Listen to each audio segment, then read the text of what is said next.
Idarucizumab is an antibody fragment. It has a high binding affinity for dabigatran. It's 350 higher than that of dabigatran for thrombin.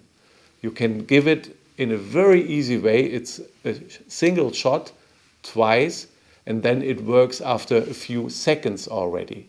And one point is it's only an antibody, so it has no procoagulant activity.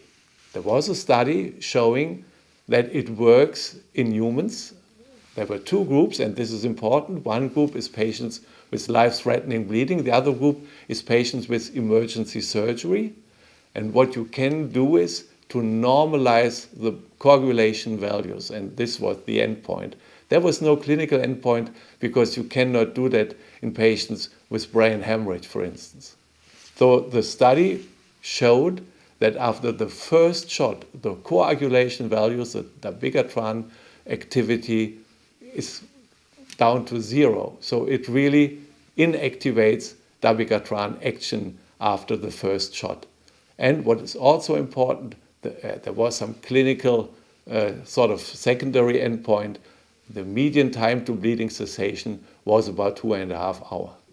And there's a special subgroup in this study, and these were 98 patients with intracranial hemorrhage.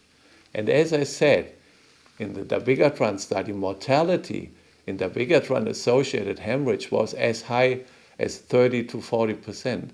In these cases treated with idarucizumab, mortality was as low as 16%. So this is really reassuring, in my opinion.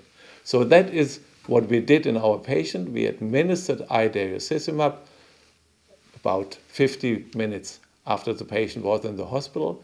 And then there was no hematoma growth in this patient. And after 24 hours, you can see the CT scan. The patient left the hospital with an NIH stroke scale of 3. That means only mild hemiparesis. Now you might argue this is one case.